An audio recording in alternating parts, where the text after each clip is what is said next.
students, what happened? We have two types of federalism. First is coming together and second is holding together. Now it's very important, students, to understand properly. Under coming together type of federalism, what happens? Many countries come together to make or to form a big nation, as we have United States of America, Switzerland. Yes, these powerful countries are the best examples for coming together federalism. So again, listen carefully. What happens under coming together federalism? Many countries come together to form a big nation, and the examples are United States of America, Switzerland.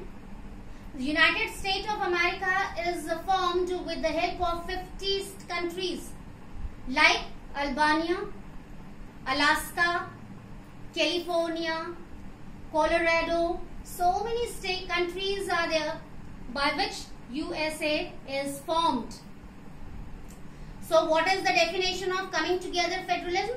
Under coming together federalism, different countries come together to form a big nation. Like USA, Switzerland. Switzerland is also formed with the help of Germany, Italy, France, and many more countries are there. 26 countries are there to form Switzerland. Now, second is holding together federalism. Students, under holding together federalism, what happens? A single country which has so many states follows federalism, and the best example of this holding together federalism is none other than country India. Yes. Now students, we are moving towards the last subtopic, that is, how is India a federal country? Now students, under this subtopic also we have to discuss many important things to prove that really India is a federal country. So please listen carefully, be attentive, so that you can understand this subtopic nicely, perfectly, and you will not feel any difficulty, you will not face any kind of problem when you will solve questions on the basis of these subtopics. So it's necessary to listen carefully all these subtopics attentively. So our subtopic is, how is India a federal country?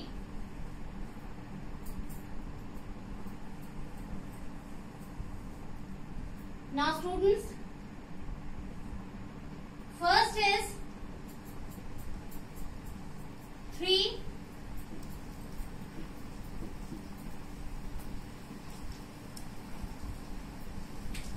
levels. First we will discuss again levels. 3 levels of government. Again it's going to be repeated here, and I think it's easy for all the students to understand. Again, how is India a federal country? For proving this, we have the first point, that is the 3 levels of government. Earlier also we discussed, now again we are going to discuss.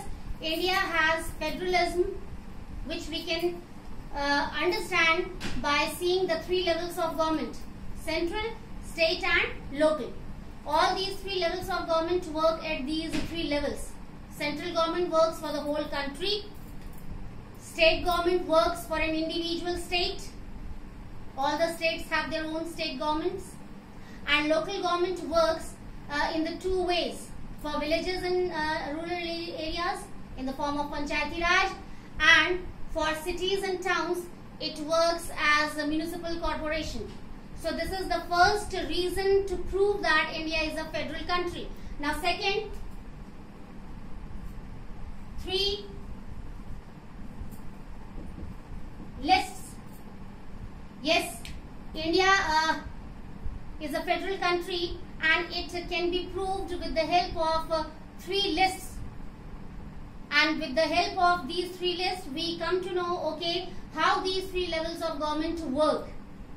What are the fields, what are the sectors where these levels of government work. Now first is union list.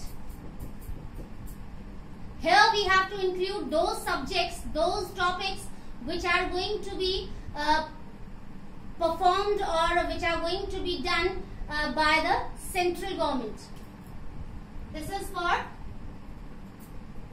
union list for central government, we can write here.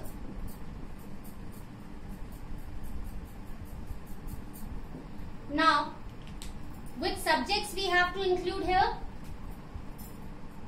Finance,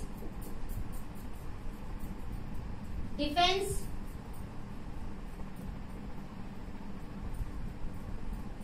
foreign affairs,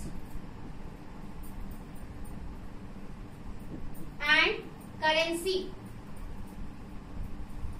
So students, under these three lists, union list, state list and concurrent list, we are moving towards the first list, that is known as union list, and it is for central government. Under union list, we include those subjects, those work which can be done by central government only. And what are these subjects? Related to defense, related to currency, related to banks means finance, and related to foreign affairs. What kind of relationships should be there between us and other countries? Second, state list for state government.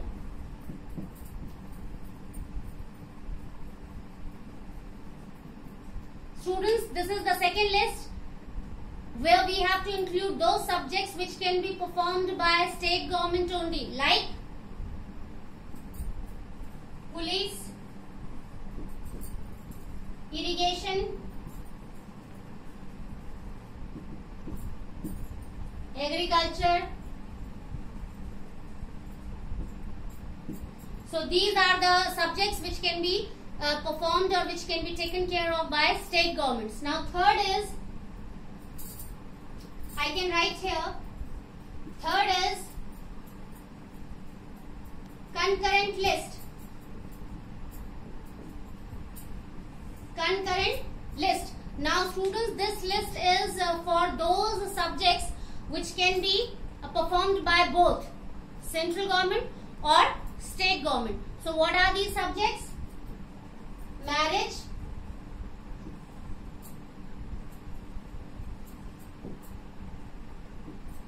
education, adoption, etc.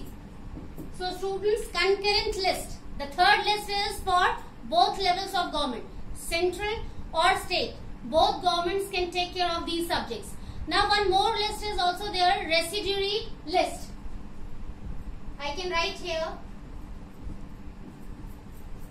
residuary list.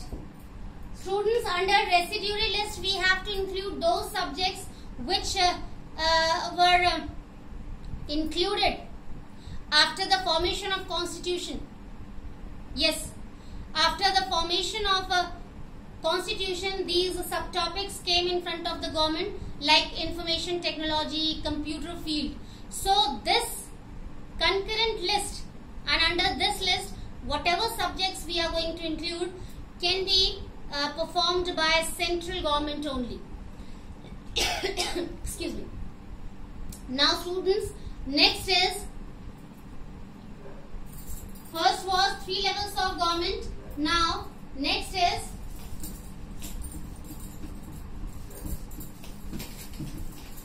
first was the three levels of government.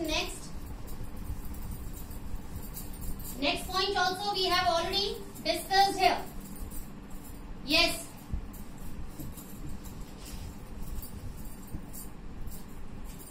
First was three levels of government.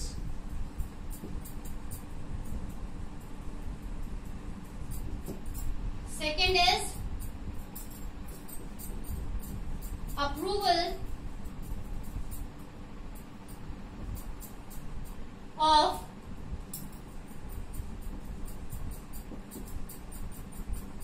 all the levels of government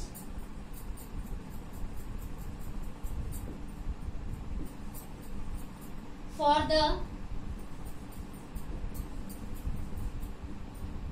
amendment. Third is role of judiciary.